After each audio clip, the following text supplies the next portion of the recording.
Hey guys, what's going on? JZGaming here. I'm sure you all love Pokemon. That's why you clicked on the video, right? Anyway, we all have our favorites, and we all have our not-so-favorite Pokemon. In this video, I'm going to tell you my top 10 favorite Pokemon. P.S. Depending on how this video does, I might make a follow-up video listing my top 10 most hated Pokemon. Number 10. The Pokemon in my number 10 spot is the grass starter Snivy. Now I understand a lot of the Pokemon from the 5th generation were not liked by a lot of the OG Pokemon fans, but I remember back when Pokemon Black and White was coming out, and me and my friend were so hyped for it. And when the starters were shown but they were blacked out so you could only see the shape of them, me and my friend were trying to figure out what types they were. When we found out Snivy was a grass type, we were shocked to say the least.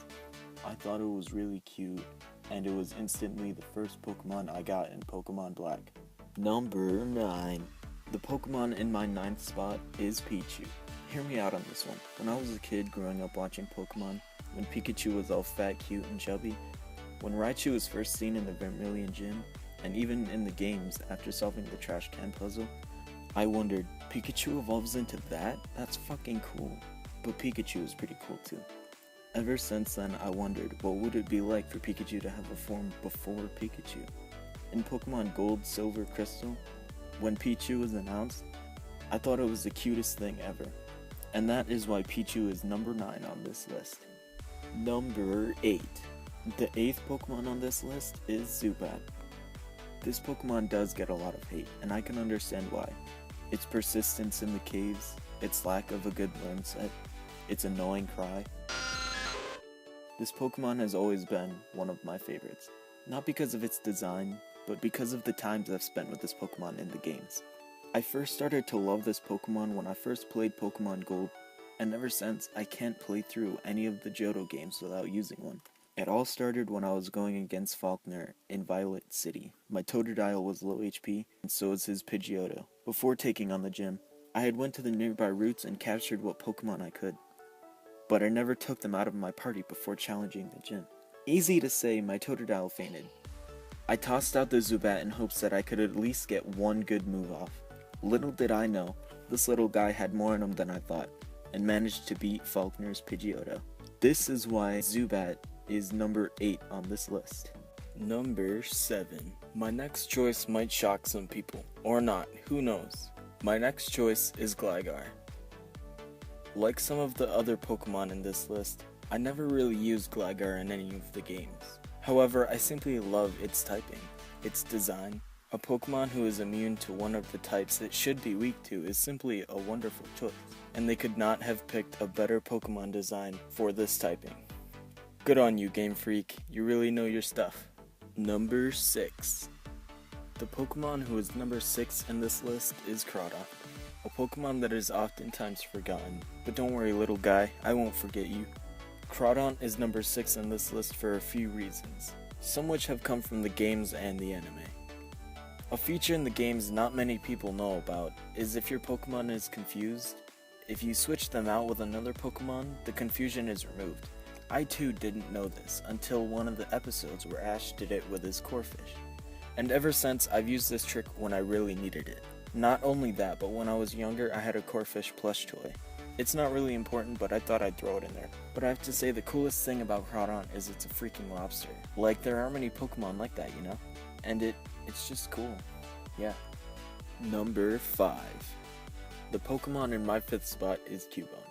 Unlike the others, I never really used Cubone, but this was mainly because I never knew where to catch him. And also, unlike the others, I never really had a great moment with a Cubone on any of my teams. What puts Cubone into my 5th spot is its story, and some of the theories behind this Pokemon. One of Cubone's Pokedex entries states, "It pines for the mother it will never see again." Seeing a likeliness of its mother in the full moon, it cries. The stains on the skull it wears are from its tears. This little guy lost his mother, and never grew up with the love and protection that it should have. Some of the only comfort it receives from its mother is her skull that it wears on its head. Cubone is just a small, frail, little creature who, like a lot of other people in this world, just want to be loved. And I say, let's give him that love. Number 4. The Pokemon in my 4th spot is Houndour. Houndour is one of my favorite Pokemon for a few reasons. The main reason, however, is when I was younger and I first discovered YouTube, one YouTuber really stuck out to me. A Pokemon YouTuber. I won't say his name, and I'm sure some of you will know who I'm talking about, but he did a Pokemon solo run in Platinum with a Houndour. I watched it from start to finish. It really showed me that you don't need evolution for your Pokemon to get stronger. Yes, it helps, but it's not really needed.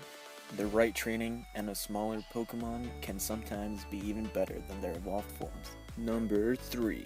The Pokemon I picked for my third spot is Sandslash. In Pokemon Leaf Green, when I finally made it to Cerulean City and healed up my Pokemon, I would always wander around the nearby routes and catch every Pokemon in them, in hope to one day complete the Pokédex. My first time doing this, however, when I first came upon Sandshrew, I saw its really cute face and chubby body. I knew that I had to add this little guy to my team. Through intense training and hardship, little Sandshrew and I made it to level 22 when he finally evolved into the badass tank of a Pokemon, Sandslash. Personally, I have always used this Pokemon simply because it looked too cool and intimidating. Through the times I've spent with this Pokemon, its amazing design, and its cute eyes and face is what makes Sandslash number 3 on this list. Number 2. Now, for my second spot, I changed it up a little bit because I couldn't quite pick which Pokemon to pick. For my number 2 spot, I picked Eevee and some Evolutions. I decided to include not just Eevee but some of the Evolutions simply because I love them all. So let's get started. Flareon. Flareon is on this list because of its beautiful design and really because I like fire types. It's just a great Pokemon overall. The next Pokemon is Umbreon. Umbreon is on this list mainly because it was pretty revolutionary for Eevee in itself. It showed that as the generations go on, Game Freak will be adding more to this already vast Pokemon.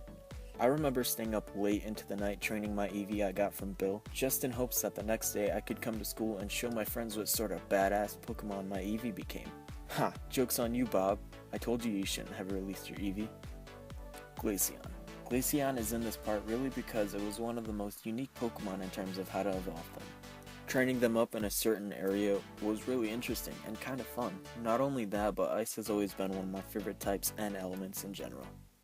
Now, if I didn't mention your favorite Pokemon, don't get too worked up. Here's a list of honorable mentions who just didn't quite make the cut. But don't get me wrong, they still deserve the same amount of praise.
Number 1. Alright, time for what you guys have been really waiting for. The reason why you clicked on this video. My number 1 favorite Pokemon has to be Lucario. Ever since the Pokemon movie, Pokemon Lucario and the Mystery of Mew, I've been in love with Lucario. Such an amazing design and powerful Pokemon.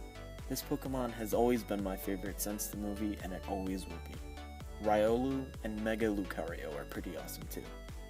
Hey guys, JZGaming here. If you liked the video, be sure to give it a thumbs up. And if you want more, give a thumbs up too. Subscribe for more content.